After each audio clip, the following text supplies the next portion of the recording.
కాండంలో నుంచి 8వ అధ్యాయంలో 21వ వచనాన్ని మన మధ్యలో ఉన్న యవ్వన బిడ్డ దివ్య వచ్చి చదివిపిస్తూ ఉంది. ఆది కాండము 8వ అధ్యాయము 21వ వచనం. ఆది కాండము 8వ అధ్యాయము 21వ వచనం. అప్పుడు యెహోవా ఇంపైన సువాసన ఇక మీదట నరులను బట్టి భూమిని మరలా శపించును.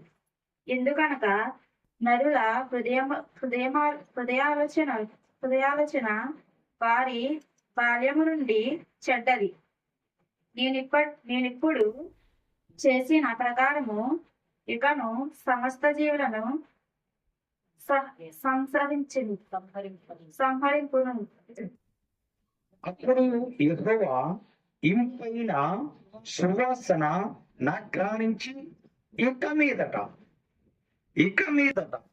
నరులను బట్టి శపించను. ఎందుకనగా నరుల హృదయాలోచనలు వారి బాల్యము నుండి చెడ్డవి. ఏమిటవి? హృదయములో ఆలోచనలు వారి చిన్నతనం నుంచే చెడ్డగా ఉండవట. అందును బట్టి దేవుడు మాట్లాడుతున్న మాట, ఈ నరుల హృదయములో ఉన్న ఆలోచనలన్నీ కూడా బాల్యము నుండి చెడ్డవి. కాబట్టి ఈ బాల్యము నుంచి చెడ్డగా ఉన్నటువంటి ఈ ఆలోచనల గురించి కొద్ది నిమిషాలు మనం ధ్యానించుకుందాం. ప్రియులారా, 5 రకాల ఆలోచనలను ఈ లోకంలో మనం గమనిస్తూ ఉన్నాం. ఈ ఆలోచనల గురించి తెలుసుకోవటానికి ప్రయత్నం చేద్దాం. ఈ యేసు కృపా వాక్కు ద్వారా ఆలోచనల గురించి తెలుసుకోవటానికి ప్రయత్నం చేద్దాం. మొదటిది, ఎవరి ఆలోచన రాయబడి ఉంది?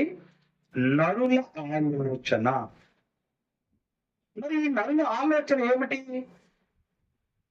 మొదటిది నరుల ఆలోచన. అంటే ఈ నరుల ఆలోచనలు ఏమిటి? సామెతల గ్రంథంలో 19వ అధ్యాయంలో 21వ వచనంలో నరుల ఆలోచనలు, నరుల హృదయంలో ఆలోచనలు అనేకములుగా పుడుతున్నాయి. ఒకటిగా ఎవరికి పుడుతున్నాయి? నరులకు. రకరకాల ఆలోచనలు,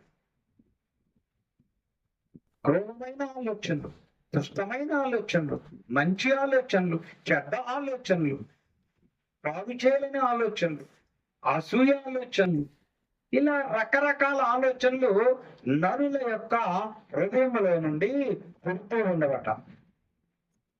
నరుల ఆలోచనలు. కానీ నరులు అనుకుంటున్నారు మేము అది చేయగలము, ఇది చేయగలమని ఆలోచిస్తున్నారు. సరే, ఆ నరుల ఆలోచనల గురించి క్రింది భాగంలో మనము పరిశీలన చేసుకుందాం. మొదటిది నరుల ఆలోచనలు. రెండవది కీర్తనల గ్రంథంలో నుండి 33వ అధ్యాయంలో 10వ వచనంలో చెప్పబడుతున్నటువంటి అన్యజనుల ఆలోచనలు. ఎవరు ఆలోచనలు? ఏం ఆలోచన ఇది? అన్యజనుల ఆలోచన. అంటే ఏమిటి? దేవుడంటే ఎరుగక, దేవుడంటే తెలియక, దేవుడు లేరని మనుషులు తయారు చేసినటువంటి ప్రతిమలకు మొక్కుతూ ఉండేవారే అన్యులు. ఈ అన్యజనుల ఆలోచనలు. రెండవది ఏమిటండి? అన్యజనుల ఆలోచనలు. మూడవది కూడా చూద్దాం. సామెతల గ్రంథంలో 10వ అధ్యాయంలో 20వ వచనంలో 3వ ఆలోచనలు మనకి కనిపిస్తూ ఉన్నవి. అవి ఏమిటంటే భక్తిహీనుల ఆలోచనలు. ప్రియులారా, భక్తిహీనుల ఆలోచన. ఇది మూడవది. నాలుగవది కూడా చూద్దాం. యోబు గ్రంథంలో నుండి 5వ అధ్యాయంలో నుండి 13వ వచనంలో 4వది మనకు కనిపిస్తూ ఉన్నది. అదేమిటంటే కపటుల ఆలోచనలు. ఏం ఆలోచనలు ఇవి? కపటుల ఆలోచనలు. ఇది 4వది. 5వది సామెతల గ్రంథం 12వ అధ్యాయంలో 15వ వచనంలో చెప్పబడుతూ ఉన్నది. ఇది జ్ఞానుల ఆలోచన, అంటే తెలివిగా ఆలోచించేవారు, జ్ఞానము గల ఆలోచనలు. జ్ఞానము గలవాడు ఆలోచన అంగీకరించు. చూస్తారా, 5 రకాల ఆలోచనలు మనకు కనిపిస్తున్నది. ఒకటి నరుల ఆలోచన, అన్యజనుల ఆలోచన, భక్తిహీనుల ఆలోచన, కపటుల ఆలోచన, జ్ఞానుల ఆలోచన. చూద్దాం ప్రియులరా, ఎందుచేత ఈ ఆలోచనల గురించి మనం పరిశీలించుకుందామో తెలుసుకోవటానికి చూద్దాం. మొదటిది నరుల ఆలోచన. చెప్పుకున్నాం కదా, అనేకమైన ఆలోచనలు వస్తున్నాయి నరులకి, ఈ మనుషులకు. వారి ఉద్యమంలో నుంచి అనేకమైన ఆలోచనలు వస్తున్నాయి. అయితే ఈ ఆలోచనలు దేవునికి విరుద్ధంగా జరుగుతున్నవి గనక 94వ కీర్తనలో 11వ వచనంలో చెప్పబడుతున్న మాట, ఈ నరుల ఆలోచనలన్నీ కూడా వ్యర్థము. ఎవరి ఆలోచనలు? నరుని ఆలోచనలు వ్యర్థము అని రాయబడి ఉంది.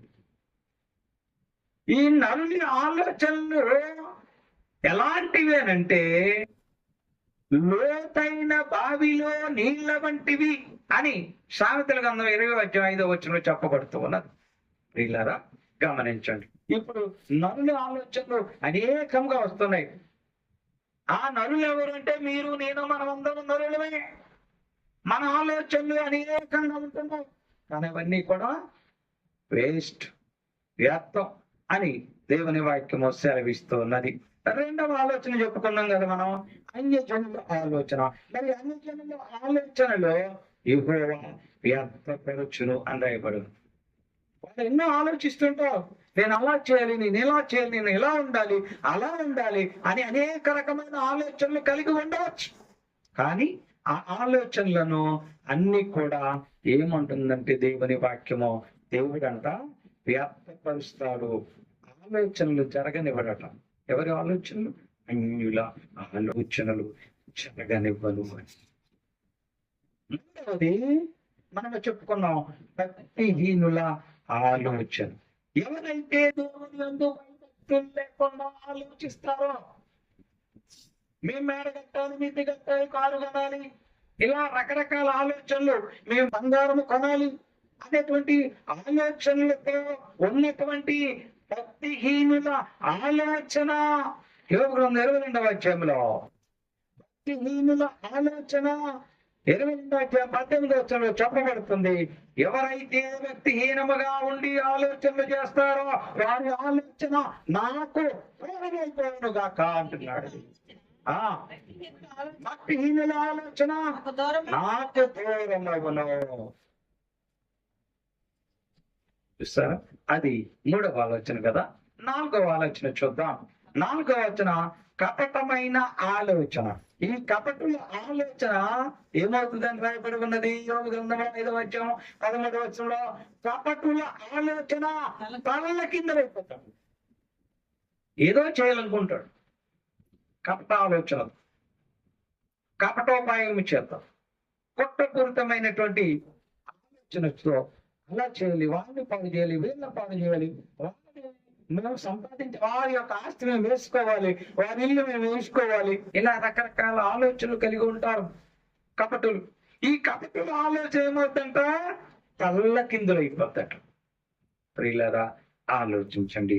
తర్వాత జ్ఞానము గల ఆలోచన. జ్ఞానము గలగా వాడు ఏమి చేస్తాడంట? ఆలోచనను అంగీకరిస్తాడట అని మనం సామెతల గ్రంథం 12:15 చెప్పబడుతున్నది. అంటే ఆలోచన ఏమవుతుందంటే సఫలీకృతం అవుతాది, విజయవంతం అవుతాది. ఇవన్నీ కూడా మనుషులు చేసేటువంటి ఆలోచనలు. నరులు మనుషులు, అన్యులు మనుషులే కదా. కపటులు మనుషులు, భక్తిహీనులు మనుషులు, జ్ఞానం ఉన్నవారు మనుషులు. వీరి ఆలోచనలు, వీరి అందరి ఆలోచన దేవుని ఆలోచన. దేవుని ఆలోచన మనం గమనించినట్లయితే యెషయా గ్రంథంలో 8వ అధ్యాయంలో 25-26 వచనాల్లో చెప్పబడుతున్నది. దేవుని ఆలోచన ఏమిటంటే ఈ లోకానికి, ఈ సర్వలోకానికి గురించి ఆయన ఆలోచిస్తూ ఉన్నాడు. ఈయన ప్రజలు ఎలా ఉన్నారు, ఈయన ప్రజలు ఎలా ఉన్నారు అని సర్వలోకము గురించి ఆయన ఆలోచిస్తున్నట్లుగా యెషయా గ్రంథంలో 8వ అధ్యాయంలో 25-26 వచనాల్లో రాయబడి ఉన్నది. ప్రియులారా గమనించండి. యెషయా భక్తుడితోటి ఆ దేశంలో సంహరించెదను. నా పర్వతముల మీద వాని నలగదొక్కెదను. వాని కాడి నా జనుల మీద నుండి తొలగిపోవును. భారము వాని భారము నుండి తొలగింపబడును. సర్వలోకమును గూర్చి నేను చేసిన నేను చేసే ఆలోచన ఇదే. జనులందరి మీద జనులందరి మీద మోపబడిన బాబు ఇదే. సర్వజనులకు దేవుని ఆలోచన. మనం ఎవరి గురించి ఆలోచిస్తామా? మన బిడ్డల గురించి, మన భార్య గురించి, మన భర్త గురించి, మన అత్తమామల గురించి, మన తల్లిదండ్రుల గురించి, ఇలాగనే మన యొక్క రక్త సంబంధికుల గురించి, మన యొక్క అన్నదమ్ముల గురించి, మన యొక్క అక్క చెల్లెల గురించే మాత్రమే ఆలోచిస్తాం. అది కూడా ఈ కాలంలో చాలా అరుదుగా కనిపిస్తున్నది అనుకోండి. అయినప్పటికీ కూడా ఈ నరులు గాని, అన్యజనులు గాని, భక్తిహీనులు గాని, కపటులు గాని, జ్ఞానులు గాని ఎవరి గురించి ఆలోచిస్తున్నారు? వారి కొరకు వాళ్ళే ఆలోచిస్తున్నారు. పక్కవారి గురించి ఆలోచించినారు. పక్కవారు ఏమైపోతే మాకేమిటిలే అనుకుంటూ ఉంటుంటారు. కానీ దేవుడు ఏమైనా ఆలోచిస్తున్నాడు? ఈ సర్వజనులు, ఈ సర్వలోకంలో ఆలోచిస్తున్నాడు. ఆ యొక్క బలమైనటువంటి తాను విషయాన్ని ఆలోచిస్తూ ఉన్నాడు. అందుకే అంటున్నాడు, సర్వజనులారా నా యొద్దకు రండి అని.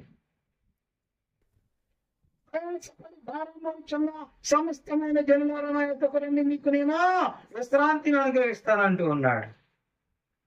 ఆయన ఆలోచిస్తున్నాడు. ఈ ప్రజలు భారంతో ఉన్నారు, నా బిడ్డలు వేదనతో ఉన్నారు, నా బిడ్డలు వేదనతో ఉన్నారు అని ఆయన ఆలోచిస్తూ ఉన్నాడు.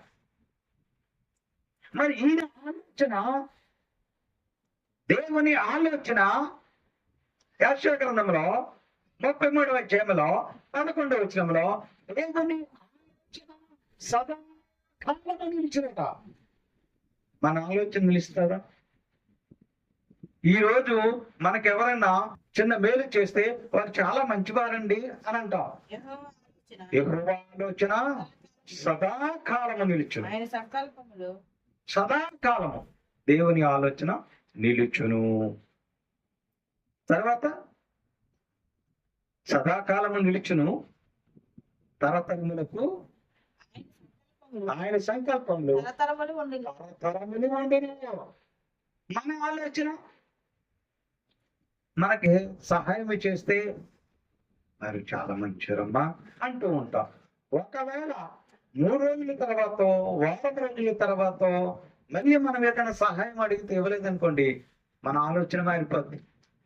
అప్పుడు వారు మంచివారు అన్నాము, ఇప్పుడు మన ఆలోచన అంటే వారు చెడ్డవారు. ఎందుకు? మనకు అడిగిన వెంటనే సహాయం చేయలేదు కనుక. కానీ దేవుని ఆలోచన, మన ఆలోచన గంటల కొద్ది, రోజుల కొద్ది, నెలల కొద్ది, సంవత్సరాల కొద్ది మారిపోతూ ఉన్నది. దేవుని ఆలోచన సదాకాలము నిలుచును అని రాయబడి ఉన్నది. ఇంకా దేవుని ఆలోచన మాత్రమే నిలుస్తాడట, ఇంకేది ఆలోచన నిలవదు. యెషయా గ్రంథంలో చెప్పబడుతున్నది, దేవుని ఆలోచన మాత్రమే నిలిచి ఉండును అని రాయబడి ఉన్నది. యెషయా గ్రంథము 46వ అధ్యాయంలో 8-10 వచనాల్లో ఆ మాటలు మనకి అగుపడుచు ఉన్నవి. ప్రియులారా, అంటే దేవుని ఆలోచనలు సదాకాలము నిలిచి ఉంటాయి. ఆయన ఆలోచనలు మాత్రమే నిలిచి ఉంటాయి, ఇంకేవి నిలిచి ఉండలేవు. ఇప్పుడు మనము 5 రకాల ఆలోచనల గురించి మనము చదువుకున్నాము కనుక, మరి ఈ 5 రకాల ఆలోచనలు కలిగిన వారు ఏం చేస్తున్నారు? ఇప్పుడు చూద్దాం వారు ఏం చేస్తున్నారో. ఎవరెవరు? నరులు, అన్యజనులు, భక్తిహీనులు కపటుల ఆలోచనలు ఎలాగున్నవి చూద్దాం. ఎలాగున్నవో యెషయా గ్రంథములో 65వ అధ్యాయములో 2వ వచనంలో ఆ మాటకు జవాబు కనిపిస్తున్నది. ఏం చేస్తున్నారు వీరు? తమ ఆలోచనలను అనుసరించి చెడు మార్గమున నడుచుకొనుచు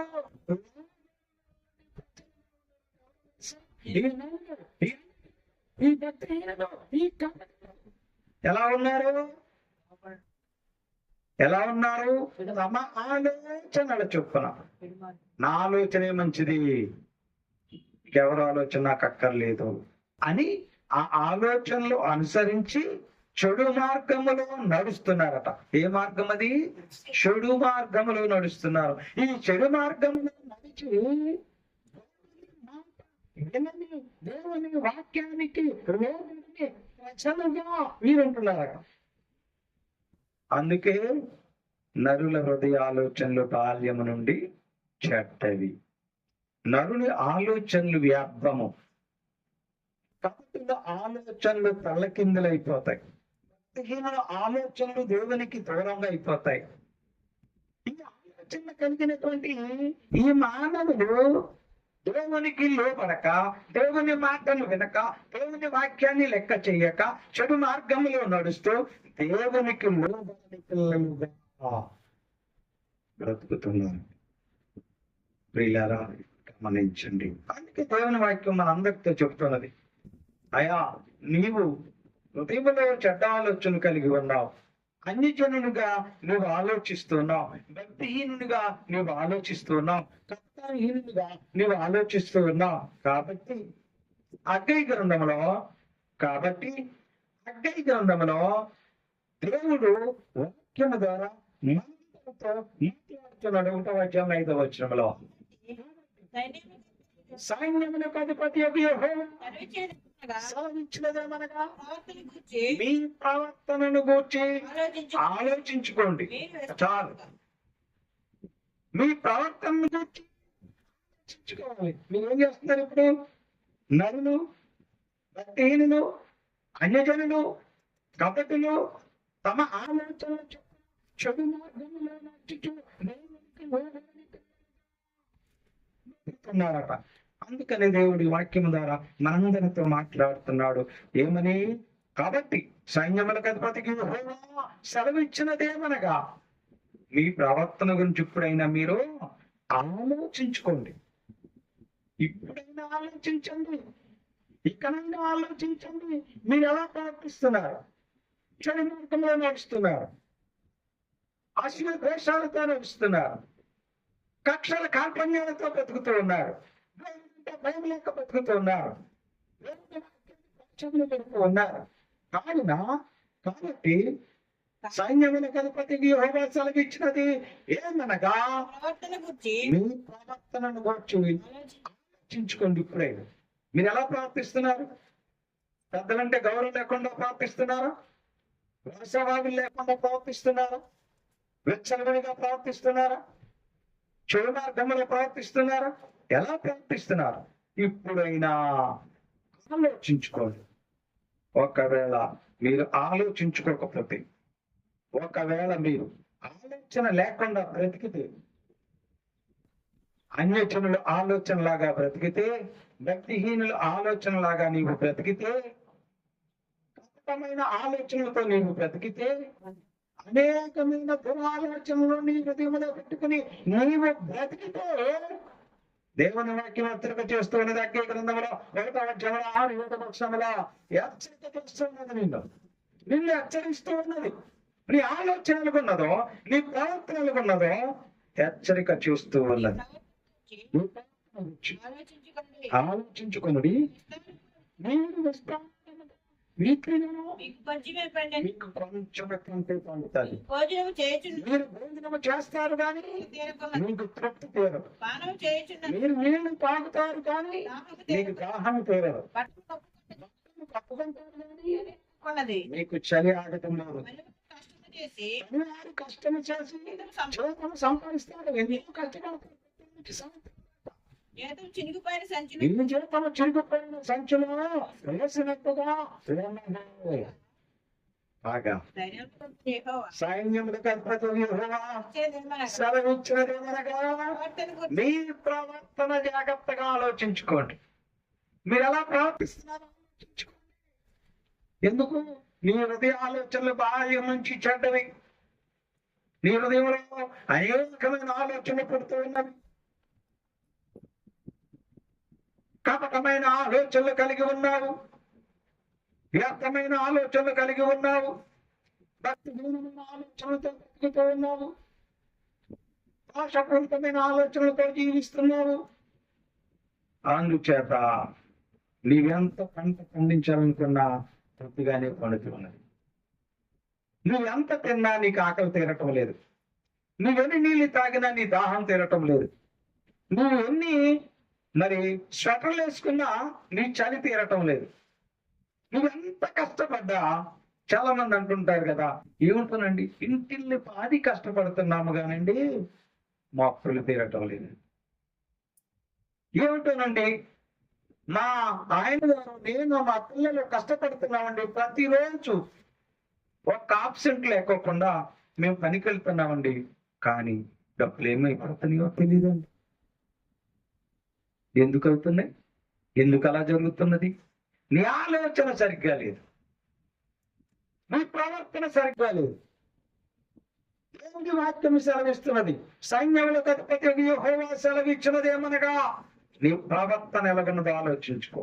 ఆలోచించుకోకపోతే నువ్వెంత పంట వేసినా కొద్దిగా పండుతున్నది, నువ్వెంత తిన్నా ఆకలి తీరటం లేదు, నువ్వెంత తాగినా దాహం తీరటం లేదు, నువ్వెంత సంపాదించినా నీ సంపాదన సిల్లి సంచిలో వేసినట్టుగానే ఉన్నది. ప్రియులారా గమనించండి. అందును బట్టి దేవుని వాక్యం మనందరితో మాట్లాడుతున్నది. ఇప్పటి వరకు నీ ఆలోచన సరిగ్గా లేదేమో, ఇప్పటి వరకు నీ ఆలోచించే విధానం సక్రంగా లేదేమో, ఎక్కడైనా సక్రంగా ఆలోచించి నడుచుకోమని చెబుతున్నది. ఎలా ఆలోచించాలట? కొరింథీయులకు రాసిన 2వ పత్రికలో ఎలా ఆలోచించాలట? 5వ వచనంలో చెప్పబడుతుంది. ఎలా ఆలోచించాలో కూడా దేవుని వాక్యం సెలవిస్తున్నది. దేవుని గురించిన జ్ఞానమును దేవుని గురించిన జ్ఞానమును అడ్డగించు, అడ్డగించు, ప్రతి ఆటంకమును పడద్రోసి, ప్రతి ఆలోచనను లోబడినట్లు, క్రీస్తుకు లోబడినట్లు దేవుడిని అడగకోకుండా నాకు తెలివి ఉన్నదిలే, నాకు చదువు ఉన్నదిలే, నాకు బలం ఉన్నదిలే, నాకు బలగమున్నదిలే, నాకు ఉద్యోగం ఉన్నదిలే, నాకు ఆస్తి ఉన్నదిలే, నాకు అంతస్తు ఉన్నదిలే అని ఆలోచించుకోకూడదు. క్రీస్తుకు లోబడి ఆలోచించాలి. అయ్యా నేను ఈ ఆలోచన చేస్తున్నానయ్యా, ఈ ఆలోచన మీకు అంగీకారం అయితే సఫలీకృతం చెయ్యా అని అడిగి ఆలోచించాలి. ఏమక్కర్లే, మేము పెద్ద విచారవంతులము కనుక మేము ఆలోచించుకోగలం, మేము పెద్దలు అయిపోయాం కదా, తల్లిదండ్రులకు చెప్పే అవసరం లేదు, మేము ఆలోచించుకోగలం. మేము కోటీశ్వరులు కనుక ఎవరిని ఆలోచించాలి, మేము ఆలోచించుకుంటాం అనేటువంటి ధోరణిలో ఎవరైతే ఉంటారో వారి కొరకు దేవుని వాక్యం మాట్లాడుతూ ఉన్నది. క్రీస్తుకు లోబడి ఆలోచన ఉండాలనేది. అలాగే నువ్వు చేసినట్లయితే, నీ ఆలోచన అలాగున్నట్టయితే దేవుడు నన్ను ఏమి చేయబోతున్నాడు అక్కడ చెప్పబడుతున్నది వాక్యంలో. తెస్సలోనికీయులకు రాసినటువంటి 2వ పత్రికలో మనము గమనించినట్లయితే 1వ అధ్యాయంలో 9వ వచనంలో నేను ఆలోచిస్తే ఎలాగో క్రీస్తు యొక్కయు క్రీస్తు యొక్కయు కృప చొప్పున మీ యందు నీ యందు మన ప్రభువైన యేసు నామమున మన ప్రభువైన యేసు నామమున యేసు నామమున మీరు మహిమ పొందినట్లు మీరు మహిమ పొందినట్లు మేలు చేయమని మేలు చేయమని కలుగు ప్రతి ఆలోచన నీలో కలుగు ప్రతి ఆలోచన విశ్వాసయుక్తమైన విశ్వాసయుక్తమైన ప్రతి కార్యమును బలముతో సంపూర్ణము చేయుచు తన పిలుపునకు తమ పిలుపునకు మిమ్మును యోగ్యులుగా యోగ్యులుగా ఉంచుతాడు. దేవునికి స్తోత్రం. హల్లెలూయా. ఎలాగో ఒకవేళ మీరు గనక క్రీస్తుకు లోబడి ఆలోచిస్తే అన్యజనులాగా కాకుండా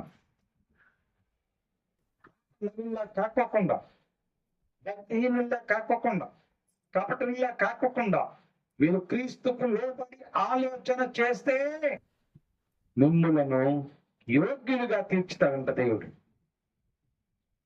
యోగ్యమైన వారిగా మిమ్మల్ని ఎంచుతాడు. ప్రియులారా, పరిశీలించండి, గమనించండి. దేవుని వాక్యం మనందరితో మాట్లాడుతున్నది. మనందరి యొక్క హృదయ ఆలోచనలు బాల్యం నుండే చెడ్డవి. కాబట్టి ఇప్పుడైనా ఇకనైనా మన ఆలోచన సరిగ్గా ఉండాలి. మన ఆలోచన సక్రంగా ఉండాలి.